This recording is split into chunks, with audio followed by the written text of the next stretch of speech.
Hi friends, ஒன்றா இருக்க கற்றுக்கணும் சீரியலில் இன்றைக்கி நாளைக்கான எபிசோடு பார்க்கலாம். புதுசாக பார்க்குறவங்க அதை சப்ஸ்கிரைப் பண்ணிக்கோங்க, லைக்கை ஹைப்பு கொடுத்து விடுங்க. வாங்க வீடியோக்குள்ளே போகலாம். நேற்றுக்கு எபிசோடு எதில் முடிச்சிருப்பாங்கன்றது பார்த்தீங்கன்னா, எல்லாருமே ஒன்றா உட்காந்து சாப்பிட்டுக்கிட்டு இருப்பாங்க. எல்லாருமே வந்து நான்வெஜ்ஜு சாப்பிட்றதுக்கு எல்லாருமே ஆசைப்படுவாங்க. எல்லாருமே வெஜ்ஜு சாப்பிட்டு சாப்பிட்டு போர் அடிக்குது, ஏதாவது முட்டை என்ன ஊற்றி கொடுங்களாமா அப்படின்ற மாதிரி தான் வந்து லக்ஷ்மி கிட்டே கேட்பாங்க எல்லாருமே. உடனே வந்து முட்டையெல்லாம் இல்லையடா, நம்ம அதுலேயும் உங்கள் அப்பா இருக்கிறாங்க, எப்படிடா நான் செய்கிறது அப்படின்ற மாதிரி தான் வந்து லக்ஷ்மி கேட்பாங்க. உடனே வந்து அதெல்லாம் நான் ரெடி பண்ணி வச்சுருக்கிறேம்மா அப்படின்னு சொல்லிட்டு குமரன் வந்து சொல்லுவார்.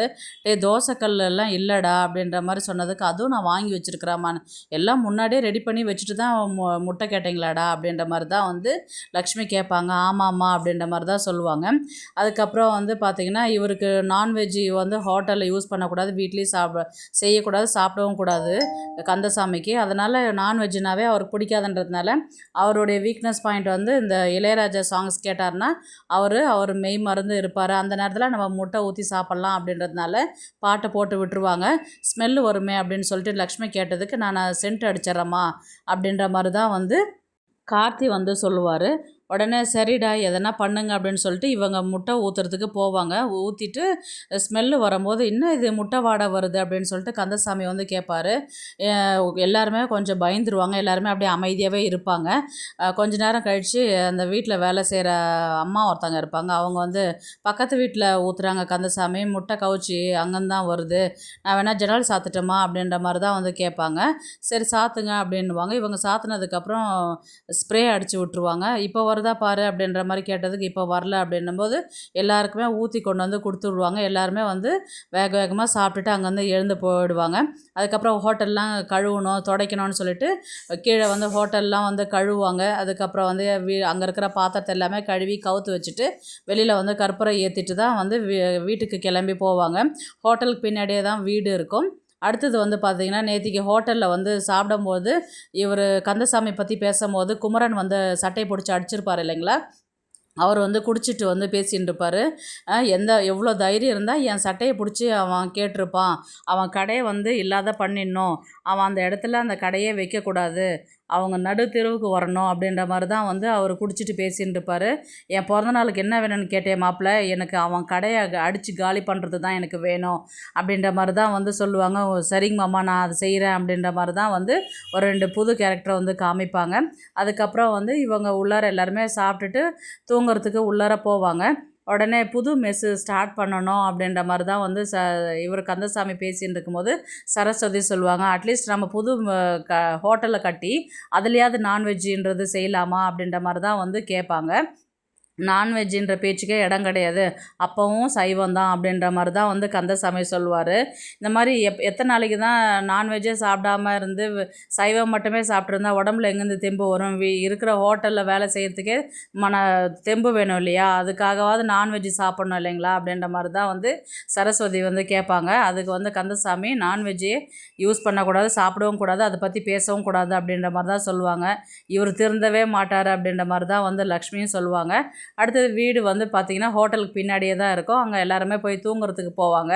அவர் வந்து இவர் யாருன்னா, ஒரு ரூமில் வந்து பார்த்திங்கன்னா குமரன், சண்முகம், கார்த்தி 3 பேருமே வந்து படுப்பாங்க. அதில் வந்து காலேஜுக்கு போகிறாரு வந்து சண்முகம் வந்து அவர் தான் ஃபேனை வச்சு யூஸ் பண்ணிக்கிறார், டேபிள் ஃபேனை. ஏன்னா வீட்டில் வந்து எந்த ஃபேனுமே கிடையாது. அதில் வந்து ஏன்னா அவர் கரண்ட்டு பில்லு மிச்சம் பண்ணி அந்த காசெல்லாம் சேர்த்து வச்சு தான் நம்ம ஹோட்டல் கட்ட முடியும்னு சொல்லிட்டு வீட்டுக்கு எந்த ரூமுக்குமே வந்து ஃபேனுன்றதே போடுறதே இல்லை. இவங்க 3 பேருமே ஒரே ரூமில் வந்து தூங்கும்போது அவர் என்ன நான் காலேஜுக்கு போகிறேன்றதால எனக்கு தான் அப்பா வந்து ஃபேன் யூஸ் சொல்லியிருக்கிறாரு, உங்களுக்கெல்லாம் ஃபேன் கிடையாது அப்படின்ற மாதிரி தான் வந்து சொல்லுவாங்க. சரி நம்ம போய் வெளியில் ஹாலில் படுக்கலாமா அப்படின்ற மாதிரி தான் வந்து முருகன் வந்து கேட்பார். சரி நான் போகலாம் அப்படின்னு சொல்லிட்டு இவங்க கார்த்தியும் முருகனும் வெளியில் வந்து படுக்கும்போது ஃபேன் ஓடவே ஓடாது. அதுக்கு உடனே வந்து முருகன் ஒரு ஐடியா கொடுப்பாரு. ஏன்னா மெஸ்ஸில் தான் 2 பெரிய ஃபேன் இருக்குதுல்ல, நம்ம அங்கே போய் படுத்துக்கலாமா அப்படின்ற மாதிரி தான் இவங்க கிளம்பி போவாங்க. நல்ல ஐடியாண்ணா அப்படின்ற மாதிரி தான் இவங்க 2 பேர் உள்ளார போயிட்டு வாய் போட்டு படுத்துட்டு இருக்கும்போது ஃபேன் போட்டுன்னு இருப்பாங்க.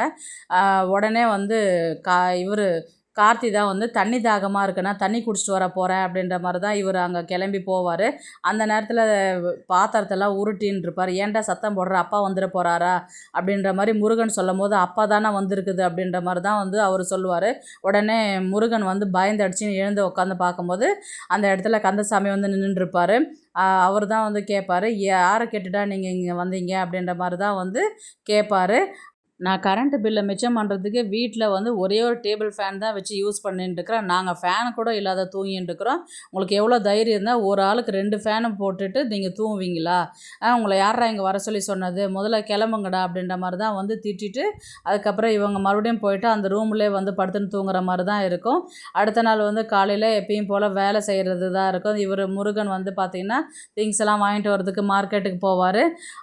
அதுக்கப்புறம் வந்து இவர் வந்து சண்முகம் வந்து காலேஜுக்கு போவார்.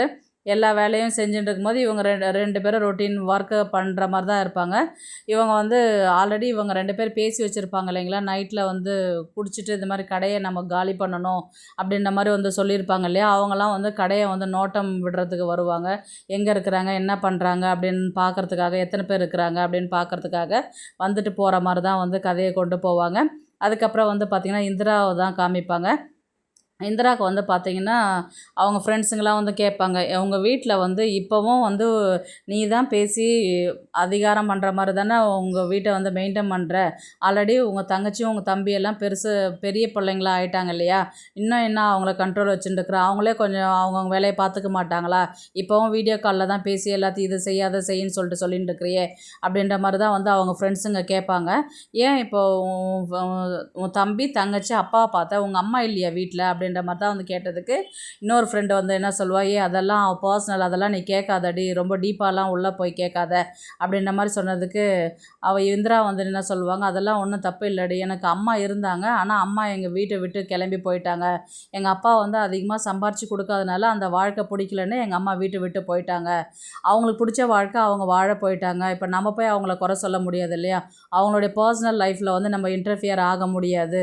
அவங்களுக்கு எது பிடிச்சிருக்கோ அதை செய்கிறாங்க அப்படின்ற மாதிரி தான் வந்து இந்திரா இந்த விஷயத்த சொல்லும் போது, உங்கள் அம்மா வந்து செஞ்சது தப்பாக இருந்தாலும் அதை வந்து ஒரு டீசெண்டாக அதை எடுத்துக்கிறன்னும் போது அது பெரிய விஷயந்தான் அப்படின்ற மாதிரி வந்து மற்ற ஃப்ரெண்ட்ஸுங்களாம் வந்து இந்திராவை வந்து ரொம்பவே பாராட்டுவாங்க.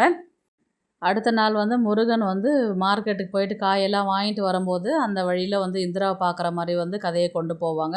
பார்க்கலாம் கதையை வந்து எப்படி எடுத்துகிட்டு போகிறாங்கன்றது. இந்த வீடியோ உங்களுக்கு பிடிச்சிருந்தா ப்ளீஸ் லைக் பண்ணுங்கள், ஷேர் பண்ணுங்கள், சப்ஸ்கிரைப் பண்ணுங்கள். தேங்க்ஸ் ஃபார் வாட்சிங்.